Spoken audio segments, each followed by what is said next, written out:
ढलते सूरज के साथ ही शाम की अगुवाई हो रही थी।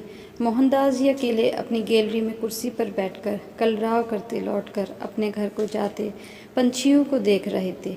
उनका एक साथ उड़कर चहचहाना, झुंड के रूप में एक साथ उड़ना उनको मानो कुछ याद दिला रहा था। आज इतने बड़े घर में वह अकेले हो गए थे।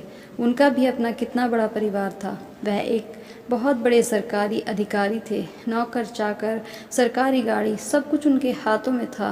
परंतु उस समय उनको परिवार की अहमियत समझ में कहाँ आती थी। उनको पत्नी राधिका और 4 बच्चों से भरा पूरा घर मानो खुशियों से महकता था। परंतु उनका अहंकारी दंगपन, अपने ऑफिसर होने का रुतबा ऑफिस के साथ घर में भी चलता था। जब तक वह घर में रहते थे, बच्चे अपने अपने कमरों में छुपे रहते थे। उनका बात बात पर हर वक्त टोकना, झिड़कना, किसी के सामने भी उनको कुछ भी बोल देना, यहाँ तक कि वे घर के नौकरों के सामने भी उनसे रूढ़ व्यवहार करते थे। उनकी पत्नी राधिका तो अक्सर सुन लेती थी, परंतु बच्चों के मन में उनके प्रति सम्मान की भावना खत्म हो गई उनके बड़े होने के साथ साथ। परंतु राधिका अपने बच्चों को हर वक्त सुसंस्कार ही देती थी। उनकी पढ़ाई के साथ उनकी हर ज़रूरत का ख्याल रखती थी। पिता के कठोर अनुशासन से चिढ़कर बच्चे जब उद्दंड होने लगे तो उन्होंने उस माहौल से दूर रखने के लिए जिद कर सभी को हॉस्टल में भर्ती करवा दिया। हालांकि इसके कारण उन्होंने अपने पति के हाथों मार भी और डांट भी खानी पड़ी, परंतु वह जिद पर अडिग रही। हार कर मोहनदास जी बाद में कुछ नहीं बोल पाए, पर उनका रवैया नहीं बदला। चारों बच्चे जब भी छुट्टियों में घर आते उनसे प्यार भरे 2 बोल सुनने को तरस जाते, परंतु वह कभी उनको बिठाकर उनकी पढ़ाई या वह कैसे रह रहे हैं, उनको कोई तकलीफ़ तो नहीं है, कुछ नहीं पूछते थे। बच्चे पढ़ लिख कर सभी ऊंची पोस्ट पर जॉब करने लगे। वक्त के साथ ही दोनों बेटियों की और दोनों बेटों की शादी भी हो गई थी। मोहनदास जी का व्यवहार फिर भी नहीं बदला। अब वह रिटायर हो गए थे। उनका सरकारी रुतबा, नौकर चाकर, चापलूस लोग जो उस वक्त उनके आगे पीछे घूमते रहते थे, सब खत्म हो चुका था।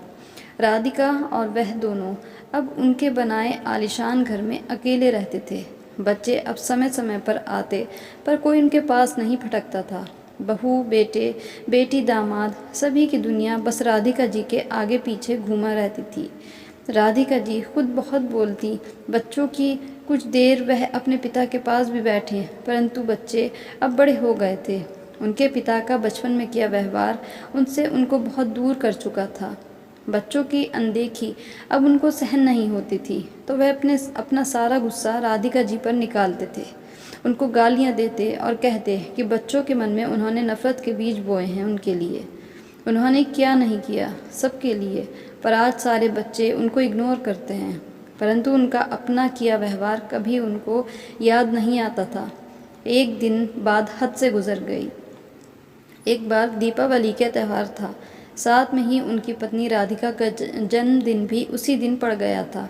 इसी कारण उनके चारों बच्चे सपरिवार आए हुए थे, क्योंकि वह सभी इस बार दीपावली के साथ ही उनका जन्मदिन भी धूमधाम से मनाना चाहते थे, क्योंकि उन्होंने बचपन से ही अपनी माँ को इतने बड़े अधिकारी की पत्नी होते हुए अपनी हर इच्छा को मारते हुए ही देखा था।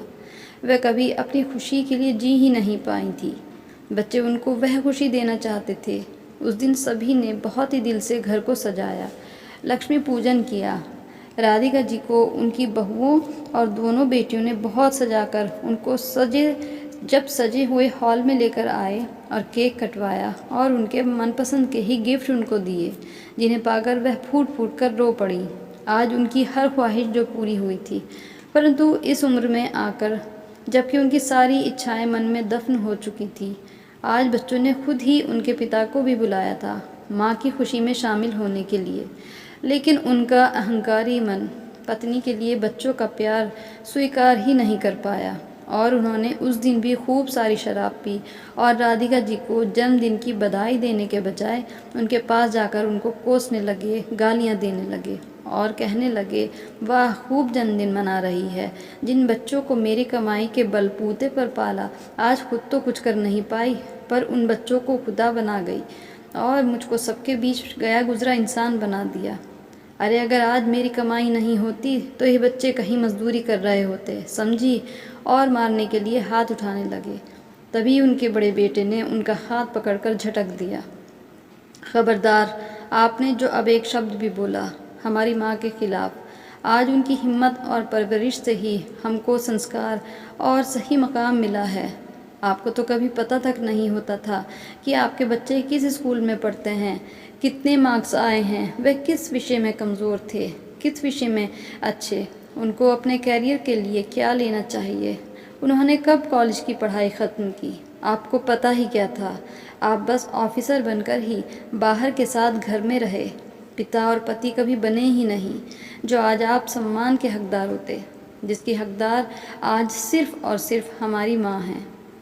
उन्होंने हमें औरतों का सम्मान करना सिखाया ताकि हम अपने परिवार का, पत्नियों का सम्मान करें। उनको पूरा अधिकार है और स्वतंत्रता दें, जिससे वह भी अपने फैसले ले सकें।